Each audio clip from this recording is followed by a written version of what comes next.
안녕하십니까. 고고TV 여명입니다. 4월 9일 오전 11시에 녹화하는 내용입니다.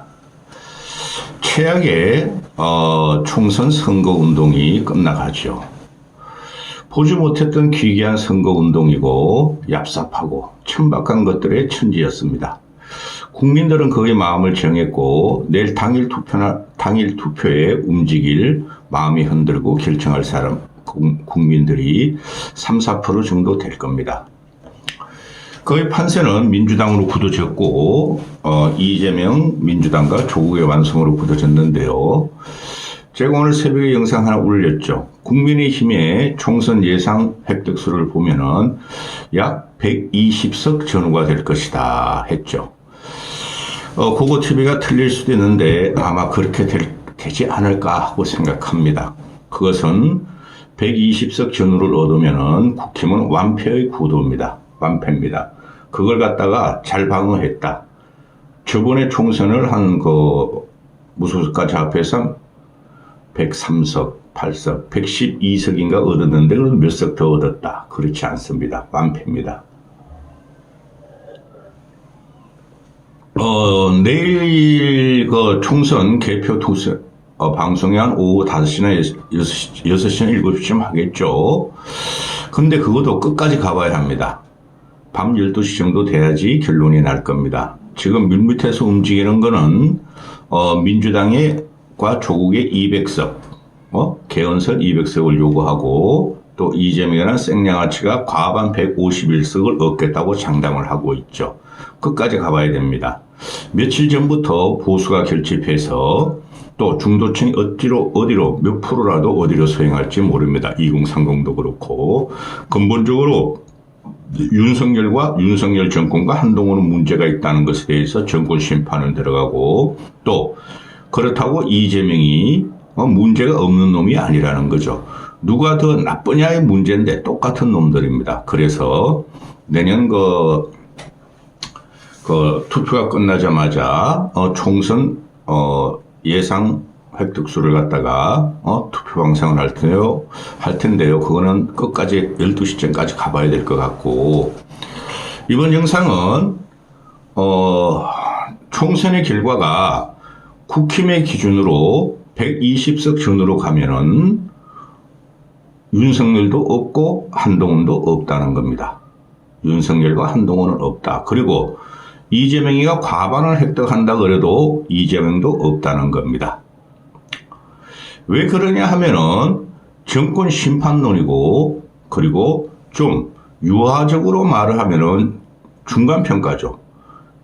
윤석열 2년의 중간평가이기 때문에 국힘이 과반 의석을 확보하거나 아니면 일당이 되지 못하면은 그것은 무조건 국힘과 한동훈과 윤석열과 김건희의 패배입니다. 완벽한 패배입니다. 그렇죠.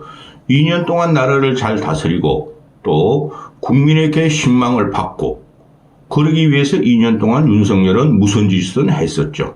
그런데 국민은 중간평가로서 국힘이 일당이 못 되고 또 과반 의석을 못할 경우에 그것은 윤석열에 대한 강렬한 심판이 돼서 계속 말씀드렸죠. 저도 그렇고 그리고 제대로 된 평론가들도 윤석열은 이번 총선에서 과반을 못 얻거나 일당이 못 되면은 윤석열은 완벽한 레임덕에 들어갑니다. 국민의 평가는 끝났다는 거죠.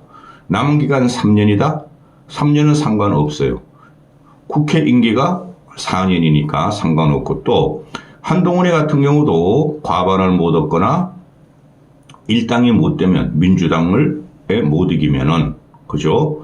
그것도 한동훈의 역할은 없었다. 한동훈은 퇴출될 겁니다. 그런데 지금 문제가 뭐죠? 한동훈이 근래 한 보름 동안 하는 이야기가 나는 당에 남겠다. 당대표직 유지하겠다.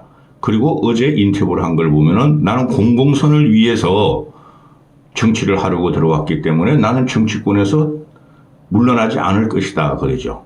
그러나 그것은 국민의 심판에 의해서 더 이상 윤석열과 한동훈을 인정하지 않는다는 것이고 그리고 국힘부터 말합니다. 지금 현재 며칠 전부터 나오는 이상한 행동들이 있죠. 윤상현, 나경원, 권성동이가 탄핵만큼은 막아달라. 탄핵 100석은 막아달라. 그리고 최소한의 국정을 운영할 수 있는 의석을 달라. 오늘까지도 그러고 있죠. 그게 무슨 소리냐 하면은 우리를 당선시켜 주면은 총선 패배가 확실하니 우리들이 한동훈과 윤석열을 치겠다는 소리예요. 당을 증배하겠다는 소리예요. 원래의 보수로 돌아가겠다는 소리가 됩니다. 그리고 그 젊은 정치인이 몇 명이 있죠. 저 도봉갑의 김재섭이, 또 성동 중구 성동인가 거기 오성환이, 또 강동갑인가 을의 이재영이, 그런 애들이 있죠. 그들도 똑같은 말을 하죠. 혼내는 건 좋으나 채찍질을 가하는 건 좋으나 탄핵선만큼은 막아달라. 우리가 당을 변화시키겠다. 이렇게 말을 하죠. 그네들이 6명 언급한 사람들이 자칭 참칭이 아니고 자칭 보수들이고 누구나 인정하는 보수들입니다. 그리고 안철수 남았죠. 안철수는 기존부터 그런 소리를 했고, 따라서 총선을 일당을 못하고 과반을 못 넘기면은 윤석열 퇴출운동, 한동훈 퇴출운동, 그렇게 들어갈 겁니다. 국힘에서. TK나 또는 한동훈과 윤석열이가 공천한 국회의원 당선자들이 한동훈을 지킨다고요? 윤석열 정부를 지킨다고요? 절대 그렇지 않습니다. 완벽한 레임덱에 들어갑니다. 따라서 한동훈이가 지금 4개월 동안 선거를 주도를 한 거 보면은 기가 찰 정도입니다. 아무런 전략도 없고 상대편의 심판을 요구했고 2조 심판까지 왔죠. 그 다음에 아무 상징성이나 보수에 대한 대표성이 없었어요. 그래서 한동훈의 미천은 드러났고 한동훈이 정치적인 함량은 아무것도 아니라는 게 드러났어요. 그렇죠. 따라서 한동훈은 퇴출돼야 되고 퇴출을 안 되면 퇴출시켜야 됩니다. 그래야지 보수가 삽니다. 제가 계속 말씀드렸던 게 총선 후를 본다 그랬죠. 그리고 안철수는 당선시켜야 됩니다. 자, 그리고 현재 뭐 대선 지지율, 대선이 다 차기 대통령, 그건 다 꽝이에요, 꽝.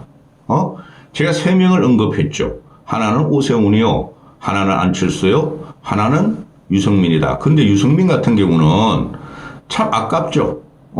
박근혜 탄핵을 찬성했고, 그 다음에 윤석열 2년 동안 윤석열만 공격했죠. 그래서 TK 세력이 유승민을 지지하지 않을 거라고 봐요. 그리고 유승민의 아들과 같은 이준석이가 아직도 행동하는 걸 보면은 전부 다 네거티브죠. 이준석 같은 경우는. 그 다음에 홍준표 같은 경우는 안 됩니다. 이번 총선의 패배의 책임이 개인적으로는 한동훈과 윤석열이 있으나 이번 총선의 패배의 책임은 TK 세력에 있는 거예요. 다음 대선에 TK 현재 국회의원이나 현재 TK 출신의 정치인이 대통령으로 나와서 뽑힐 확률은 거의 없습니다. 홍준표도 나가리, 안철수를 당선시켜야 되는 이유고, 그 다음에 이번 총선이 뭐예요? 보수는 확실하게 결집이 돼 있었어요. 원래부터. 요번에 내일 총선도 보수들은 우르르 나와서 결집을 할 거예요. 근데 누구한테 지는 거죠? 미래 세대인 2030이 선택하지 않는 거고 중도층들이 선택하지 않는 거죠. 그러면 다음 대선도 홍준표나 TK 세력이 대권 주자로 나온다? 그건 말도 안 되는 거예요. 민주당으로 넘어갑니다. 그리고 이거 좀 말씀드리고 갈게요. 지금 한동훈이가 예상 의석수나 또는 얻고 싶은 의석수를 말하지 않죠. 그만큼 위기예요. 위기나 국민들의 합리적인 이상과 집단적인 그 판단은 탄핵선은 안 무너뜨릴 거예요. 그런데 지금 얘네들이 한동훈이나 그 TK나 한동훈에 붙은 애들이 또 그 얼치기 평론가들, 진짜 보수 우파를 자처하는 자유우파를 자처하는 평론가들 큰일 났어. 걔네들이 처음에는 한동훈이가 과반을 한다, 일당을 한다 그러더니 요새 와가지고는 그냥 판이 완전히 넘어가니까 한동훈이가 120석만 얻어도 되고 또 지난 총선에서 우리가 지역구에서 83석, 비례 21석 얻어서 뭐 103석을 얻었으니 19석인가 20석 얻었죠. 그 정도만 얻어도 선방 아니냐? 진 거 아니지 않느냐? 그래서 한동훈을 갖다 빨고 있는 게 미치고 환장하겠습니다. 정권에 대한 중간평가예요. 그래서 과반이나 일당이 못 되면 그건 무조건 패배한 겁니다. 한동훈은 내일 모레부터 고고투변 치기 시작합니다. 그 다음에 민주당으로 가보죠. 민주당 같은 경우는 이재명이가 아주 덕의양양, 의기양양 해가지고 151석은 얻을 거라는 확신이 있어요. 그러니까 계속 151석 플러스 알파라 그러죠. 얻어도 상관이 없어요. 민주당이 151석 플러스 알파 얻고 조국이가 13, 4석 얻으면은 한 164, 5석 되죠. 근데 지난 총선에 비해서 한 20석 정도가 감소하나. 그래도 이겼다 그럴 거죠. 왜? 정권 심판 넣는 중간평가니까. 그렇죠? 그러면은 민주당이 일당이 되고 그 과반을 넘으면은 무슨 일이든 할 수 있어요. 그 180석 패스트 트랙 그런 건 지금 예상할 수 없어요. 탄핵과 과반만 보면 돼요. 탄핵석과. 그런데 지금 가만히 보세요, 여러분. 이재명이 완전히 사당하고 이재명이 당을 장악한 것 같죠? 근데 요번에 그 선거 운동 기간 한 4개월 동안 이재명과 한동훈이가 주도하는 공천과 선거 운동과 언행이 둘 다 국민들한테 혐오를 일으켰어요. 그게 첫 번째로 둘 다 대권 주자에서 국민들이 아웃시킬 것이고, 이재명이 아무리 개딸들을 동원한다 그러더라도 친문 세력, 친노 세력, 전라도 세력, PK 세력들이 지금 이재명을 에워싸고 있죠. 그 대표적인 게 지금 문재인이가 선거 운동을 하고 있고, 조국당이 돌풍을 일으키고 있고, 또 임종석이라는 애가 백의종군 하면서 민주당 후보들을 지원 유세를 하고 있고, 박용진이도 민주당 지원 유세를 하고 있고, 김부겸도 안 끼려다가 민주당 공동선대위원장을 맡았죠. 그리고 이낙연이도 비록 이낙연의 존재감은 없으나 이낙연도 전라도를 기반으로 차기를 도모하고 있죠. 이낙연이가 차기 후보가 된다는 게 아니라 이낙연이가 전라도를 기반으로 해서 반명 세력을 주도하려 그러죠. 따라서 민주당이 아무리 이재명 저 양아치 새끼가 과반 의석을 가져가선 일당이 된다 하더라도 이재명은 우리가 다 알다시피 사법 리스크가 걸려있죠. 재판이 7, 8개가 잡혀있죠.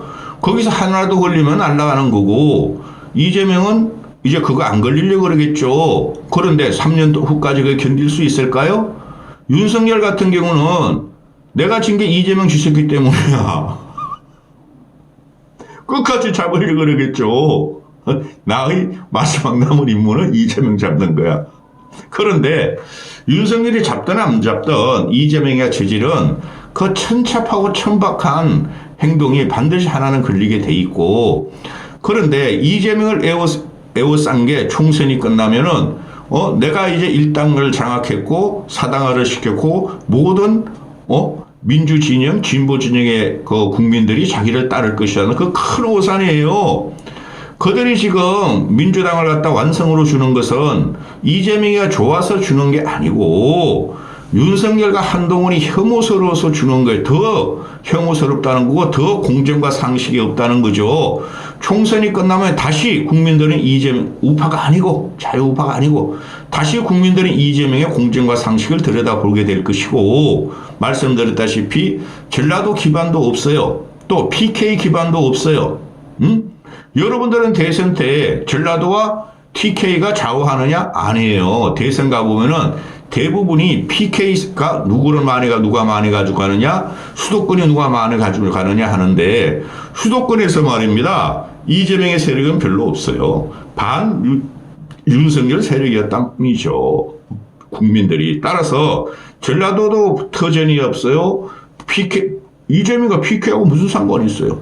그게 고향이 안동인데 이상한 소리만 오더랬는데 PK도 없어요. 그죠? 그 다음에 수도권에서도 TK에서도 김부겸이라는 애가 지금 도와주는 척하지만 결국은 비수를 칠 것이고, 또 임종석이나 박용진 같은 애들이 전라도 출신이면서 서울 수도권에서 활동한 사람이고 또 요번에 공천을 탈락하고 크게 저항을 안 했던 TK 민주당에 남았던 잔존 친노 친문들 또 DJ 개들이 칠 겁니다. 이재명도 없고 한동훈도 없고 윤석열은 그냥 식물 정권으로 그냥 고개 숙이고 다녀야 되는데 윤석열 같은 경우는 또 성질이 그렇지 못하죠. 멧돼지 같으니까. 선거 끝나자마자 또 김건희하고 해외여행 다닐 겁니다. 톡 튀어나옵니다. 김건희 선거권에. 그 무식한 게. 그러면은 국힘 쪽에서는 이 윤석열 때문에 졌고 한동훈 때문에 졌는데 한동훈이가 과반을 못 얻거나 일당이 못 되면은 윤석열과 대치가 안 돼요. 두 놈 다 마지막 어제까지 윤석열은 어제까지 뭐 선거운동을 하러 다니더라고. 이 미치겠다 진짜. 따라서 TK가 또 합리적 보수와 찐 보수 진짜 보수들이 이 나라를 이렇게 만든 게 누구야? 제가 그렇죠. 1, 2, 3차 보수 계밀에 들어간 게 윤석열과 한동훈이라고 쫓아낼 겁니다. 안 그러면 보수는 차기 대권 못 찾아요. 여기까지 하겠습니다.